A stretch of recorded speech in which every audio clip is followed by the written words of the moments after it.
On this episode, we're going to be talking about the most important thing that every single real estate agent who wants to grow and thrive in this business is caring the most about, which is trust of the client. Anywhere you go, you are already building trust. Yes, Just remember that. If you look like a slub, if you not dressed well, if you smell not good, if you're cursing, you already lost a lot of clients, potential, So go back a couple steps, back and then just work on that before you even have a client. It's important to offer support, not to offer pleasure to those clients. Because you can be just, telling anything to them just to, smooth the deal, just to say what they want to hear so they move forward with it. Or you can be just very straightforward. What do you think about this deal? Oh, it's great. Exactly. How's this house? Amazing. How about that one? Also good. Which one? Today I got Angelica with me, who is one of our top agents. Hello. How you doing? First of all, thank you for having me today. And this is actually a very cool topic that we're going to discuss today because it is one of the most important things in real estate in general, I think. It's a client's trust because we're going to talk about where is this trust getting established before meeting with the client, after we met with the client, and we're working on building up the trust. Why the trust is the most important thing in real estate. I think it's really important if clients actually kind of knew you before they started working with you or no. So if they're on social media like Facebook, Instagram, then they might see you on a daily basis, whatever you're posting, and that's when you're starting to build that trust. Start building it. If not, if it's someone who just, it's a referral, friend of a friend, or someone that just coming to you, they know nothing about you, then basically you're starting to build the trust the day when you met at the showing or initial consultation. But when I got into the business, I remember I was told, work with people that already know you because they already know, like, and trust. And the last word always been, they know you, they like you, they trust you. But that's ideal situation. Not everyone knows people. For example, we have some agents that basically came to this country 2 years ago and they don't know that many people. So they need to start working with people that are not in their sphere of influence. For me, it was different because I started with my family and friends. I think same maybe with you. But for some people, it's not like that. So it's important where you're starting. So some people move from a different state. True. That's another thing. And they need to start... You got nothing. You have Nobody no knows you. Nobody likes you. Nobody trusts you yet. But you know that's something that you can start from somewhere and build the foundation from there, and then use different lead sources, lead generation tactics, how to start building up some clientele. But the trust is important because having a trust is the thing that it's our value, because clients buy and sell based on their relationships with you. For sure. And I think for me personally, that's actually the main thing how I earn all the business, because I think I'm a little different from some of the agents in our office. Unfortunately, I want to say I don't do many of the cold calls or door knocking. So most of my clients are referrals. Yeah. And the way I'm getting them is because of the trust, because I built that with a client that then referred some of their family, friends, people they know, those people to me. And that's what I have. I would say like 90% of my clients are basically referrals. So what do you think? I had to build that trust to get them. Right. What do you think is the most important thing, like for people to start trusting you? So definitely, to me personally, that's because of the referrals. That's the way how I acted and work with that initial client who after give me other referrals. You're gonna be definitely 100% honest. You're gonna be honest, authentic. I think that's the one. I actually have some notes. I think we word. should go through. Yeah, I have some main points that I use to build that trust with my clients. I think we can actually start with first. So you're gonna listen to your clients' goals, what they want and what they need. This is very important because you might think you know better because you're professional, but no, you're going to listen to them and see the situation. Because even I have some clients, they started looking at like condos and then we ended up buying like a single family house, like 4-bedroom, 3-bath. So, and that might change in the process, but just be patient, listen to them, listen to their goals, all these little things that you will hear from the conversation, you know, kids or schools are important. Do they have pets if HA allows pets? So they basically tell you pieces of the information, and then you know what to do with that information. If they have a dog, let's say, you know that you're only looking at the complexes that are pets allowed. They might not even know that such a thing exists. Well, some of them do allow pets, some don't. But for you, you're taking that piece of information and that you use it as a professional to then look for proper properties for them. I think the word you said, honest, being honest, Yeah. is like it's a crucial word. Being honest and being authentic, for sure, because you know we all might think that, you know, we won't make money on this, right? Yeah. But I don't think you will ever succeed if money is that main goal for you. You're gonna build that relationships with people. And again, I'm back to my referrals. I need to build this trust and honesty with them so that they refer other people to me. And being honest means, you know, you might want to, you know, look at 3 properties, buy something for them. But, you know, it might take you a year to look for different options before they will be comfortable moving forward and purchasing something. So, you know, and another thing, being honest, as, you know, you have all the information about the property that you want to share with them. You know, they might like some condo so much, but you see right away, but, you know, the association is a really bad situation. And most likely there is going to be special in a year or two, which could be 5,000-10,000 a condo. Can they afford that? Do you want to be honest with them to tell them that information? And then they have a chance to make a decision if they still want to move forward with that. Basically saving them time and money. Or you're like, oh, no, they really like it. We're going to close. I'm going to make my commission and I'm out of the it's short-sighted. You're very short-term goal. Yeah, I want to make my goal, my commission. I don't care about them. Let me make my check. But trust me, they will come back to you. And it's so funny because doesn't matter if it's something like attorney or inspector or anyone else from the team, that most likely they're going to go back to their agent. Yeah. Because you are kind of the main person they work with. Yes, there are other parties in a transaction, but you are that main person that's connecting everyone. And you will be responsible for anything and everything that happens in the process. Yeah, that's big, you know, not being short focused, not on the short goals, not on the check, but sometimes you even tell the client, this is not the right deal. Yeah. Here's the things. This is what I've noticed. This is what I think. I know you maybe don't want to hear it. I know you like this property so much, but here's what I think. And it's like, you willing to put your commission on on the line and tell me this? And the clients understand this. They're looking at this conversation like, you're really like not caring about your commission as much. You care about me. And bad thing and the good thing about me at the same time, I have a father who's in construction, so I know a lot of things. I see a lot of things in the house that maybe other people don't, and I will mention that. So, you know, if I see that AC is original, I'm gonna say, hey, that AC is original. You're gonna put aside, you know, $2,000 to $3,000 to then replace it in next few years. I'm not saying tomorrow, but just be ready, because if you're buying this and you're gonna end up with like no money left, just think about it, because, you know, it might happen tomorrow, in a year, in a 5, but just have that budget for it.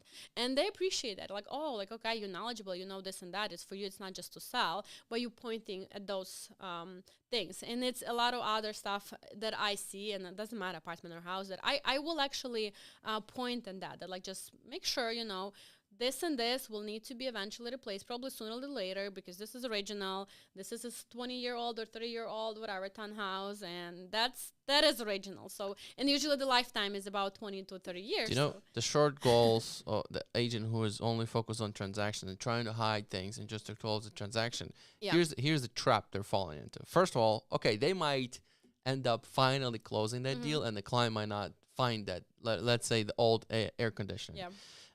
First of all, they might find out that from an inspector, which is, okay, you didn't know, maybe you didn't know how to look for it, but maybe let's talk about something else that you noticed. But let's say they found that throughout the attorney process or something came up, and if they know that you knew, okay, now the trust is gone. Let's say they closed on it and they found that out after they bought, no referrals. You know, the trust is gone. I hear the phrase so often, oh, but our agent didn't tell us. That's a phrase I actually like hear from some people that they were buying before with other agents. Sometimes like, agent doesn't know things. Agent didn't tell us. Well, sometimes they don't, but very often they do. So Depends on what they meant, you know. I guess. Yeah, depends on what they meant. But yeah, if the agent's hiding things, of course, that's the main important things of having the trust, you know. Yeah. That's when you are being honest, open, and trying and having the best intentions for your clients. For sure. I'm not saying we know everything. We're not gods, but I think whatever you do know, information that's there, that's open, you should definitely share with your clients, and then let them make a decision whatever they wanted or not. I also think like exceeding expectations too is another one. You know, when clients don't even expect you to call them back within 30 seconds or pick up the phone or like reply to an email at 9 p.m. They just send it there because they don't want to forget about it. They just want to send it and have it there. And then you reply like right away, maybe. That's exceeding expectation. And I think that's an extra layer. Here's the thing. I believe all of us are on the phone most of the time. So the chance that you are on your phone or your phone is somewhere near at 9 p.m. is very big. And for you to reply, it's going to be 2 seconds. Just do it. Don't, leave it until the next day. Because definitely they will feel, they will feel doubt that they can reach out to you at any time. And also if you cannot at that moment, that's fine too. For example, they're calling you, but just to send a message, hey, I'll call you tomorrow morning, whatever, just let them know that you're aware. And it depends. Again, sometimes that can be a conversation of 2 seconds. Sometimes I have some clients that I know it's going to be a conversation for an hour. So obviously 10 p.m. I have my life as well. I might not pick up, but then, hey, I'll call you first thing in the morning. I think, that's another topic for another podcast, how to send those boundaries with your clients, which is, I think, important as well. And that's also, I guess, depends where you in your career, because at the beginning I would be like calling, I'd be locking myself in the closet talking for hours at 11 p.m. And now I'm a little bit more comfortable with setting those boundaries. But that's another topic. Next one. Yeah, but another thing I also wanted to, like, we're talking about how we building trust when we're already working with a client, but also you want to work on it also before you even have a client. You also want, like, if you're doing social media, they like you for who you are, and the more you're being authentic, the more the trust is being built even before they reach out to you too. You being for you, sure. On the even like when you're everywhere you go, you are a lead generating. So if you're a real estate agent, you're going out into birthday parties. Yeah. Anywhere you go, you are already building trust. Just remember that. If you look like a slump, if you not dressed well, if you smell not good, if you're cursing, you already lost a lot of clients, potential, So go back a couple steps, back and then just work on that before you even have a client. Because, real estate, it's a very different career. I think that's who you are 24/7. It's not just who you are 8 to 5. Yeah. So it doesn't matter. Weekends, nights, that's who you are. That's what you represent. Yesterday we went for a walk with my husband and kids, and we went in the neighbor. So first thing I said, "Oh, hi, Angelica from that street. I'm in real estate, just to let you know. How are you?" Yeah. So it's kind of just, it comes naturally. At some point, it's just who you are, and you associate yourself with that career. I'm not just Angelica Pashko. I'm an Angelica Pashko realtor, and that's. Well, like regarding that, I have a thing.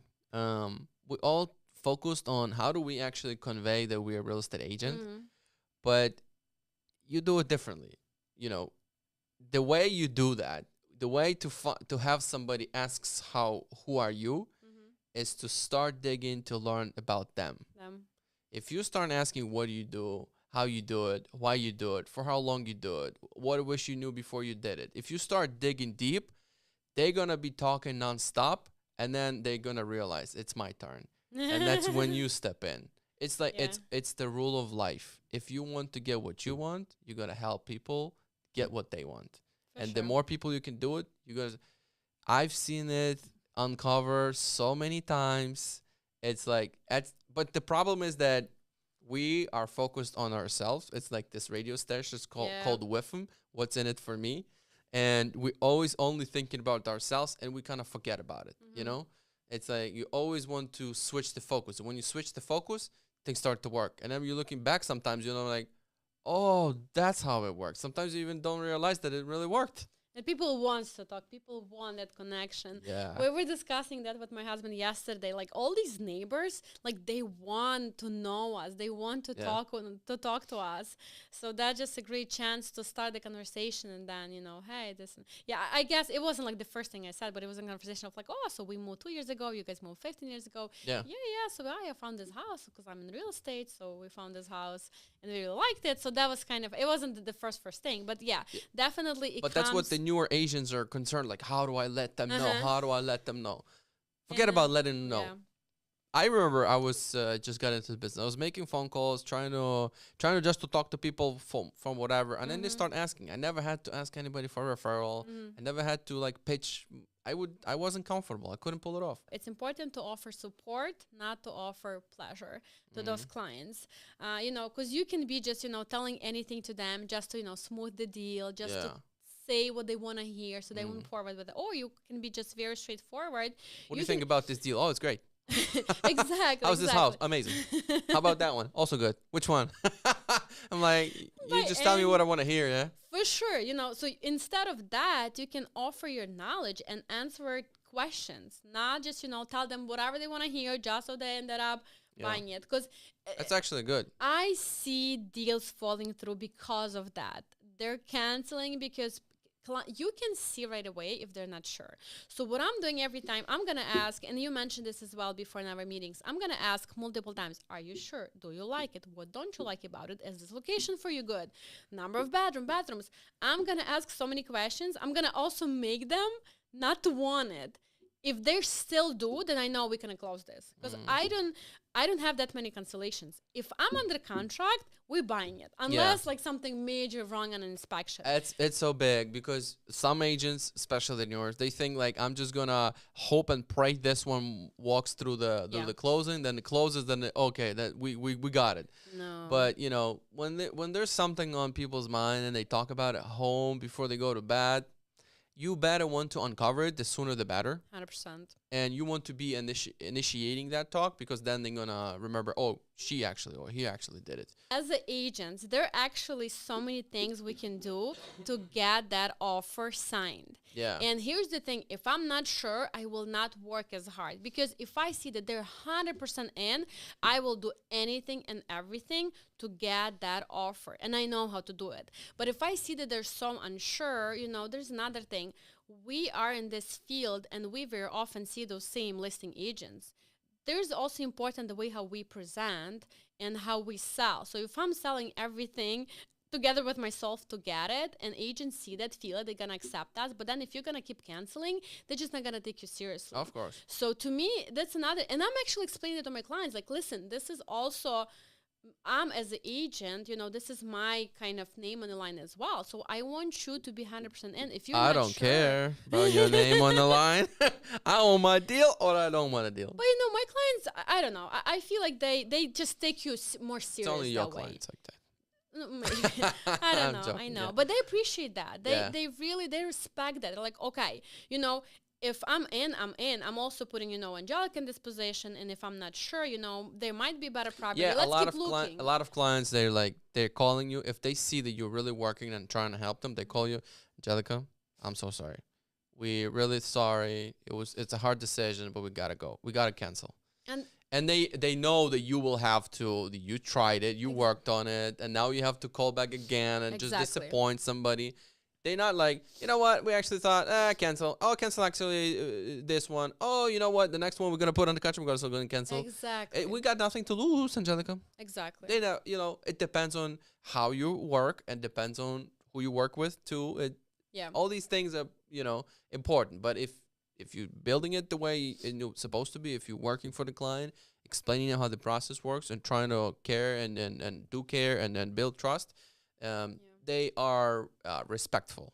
100%. Things work smooth. And you work on that from, from day one. You explain all those things from day one. When I have an initial consultation with the clients, that was what I'm explaining to them, everything, how it's going to go. And again, I'm always say something might happen. I mean, something major might be wrong in the inspection, and that's a reason to cancel. That's okay. But you can't just keep changing your mind. So yeah, you're gonna just talk to them. You're gonna, again, we're back to that honestly. If you're honest with them, they're gonna be honest with you as well in reward. Yeah. So, and here, another one I have here, that's where you also demonstrate your value as an expert. So when you actually present that you know what you're doing, you know what you're talking about, you have a knowledge in this market, in this area, and you can actually, help them or answer all the questions.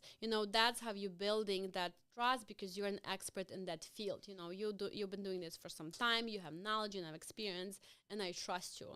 What you're saying. That's a big one. That Yeah, what you're you professional. present You're professional. them. You care about the quality of your work.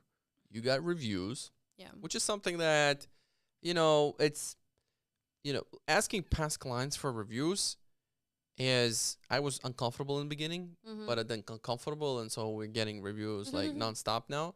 But it's something that is out there on a third-party websites, but it's helping build trust. Sure. When they see that there's 200 good reviews, it builds up the trust.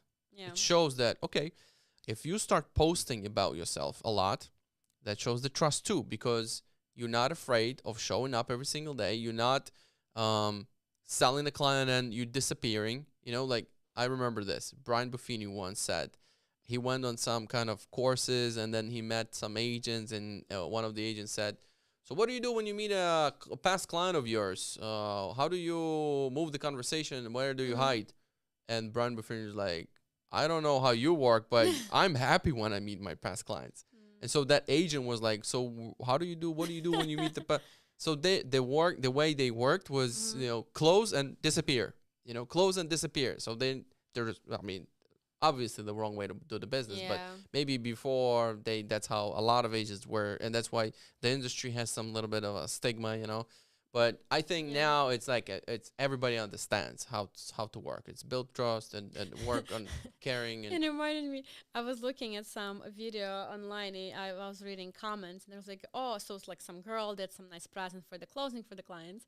And then you have comments, people saying, oh my God, my agent didn't even show up to the closing. Oh, my didn't even give me the key. I had to go and pick it up from the lockbox. So like, I guess that's the thing, a lot of agents, then they don't that stay in touch and have those relationships. But one thing is that when I look for contractor, I get, let's say I get a couple of referrals. But if I find nothing on the internet about the person, Same with me. I don't know. Like, you good, you're not good, no idea.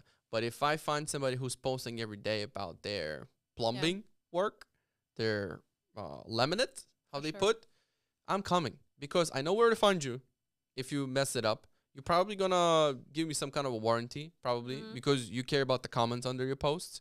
So, I mean, the fact you're posting you out there, it tells me a lot. For sure. So there's this one company, Sequoia Flooring. So those guys are online, and they post like regularly every single day. I don't even think about anyone else when I think about the floors, just those guys. I know they did floors for you, for me, for my clients, because they're there every single day. They put time and effort into being present. And I mean, about this office, when we were designing, I got 2 or 3 referrals. I looked them up. One had a bunch of content, bunch of clients, bunch of things, that projects, and the other, I don't know, not so much. So I hired the one that has a lot of content, and I'm proud of it. It's what triggers me, and that's how I thought when I get into the business. How does the client find who's better, who to trust, who is full-time, who's part-time, who knows their stuff, and who is maybe part-time? How do they figure it out? They have no base, no book, no knowledge. So they're just gonna see who posts the most, and probably that's the one. And that's just an amazing, incredible tool to even educate them, because there's so many topics you can open on your, video, social media to educate them.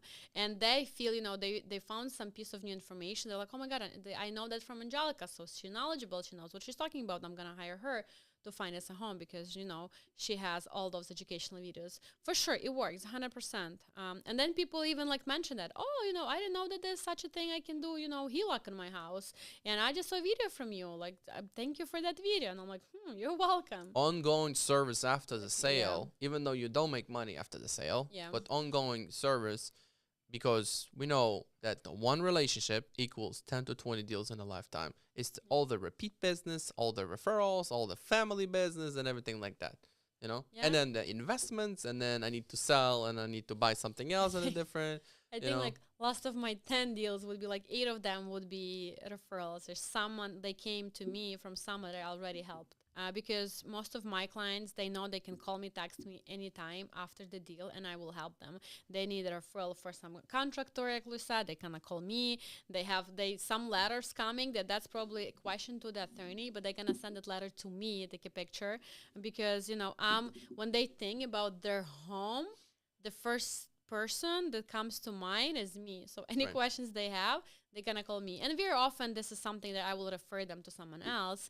But the fact that they have my number as the number one dial when they have a question, like regarding real estate in general, that's great. That's what you wanna have. And so basically that's why trust is one of the most important parts of the whole real estate career. So if you are in this career, make sure that you're building those relationships with your client, and that's how you're gonna build your business. Because definitely referrals is just a huge part of your day-to-day clients. Thanks for watching this video. If you enjoy this type of content, please consider subscribing. And if you want to watch more, click on this video right here.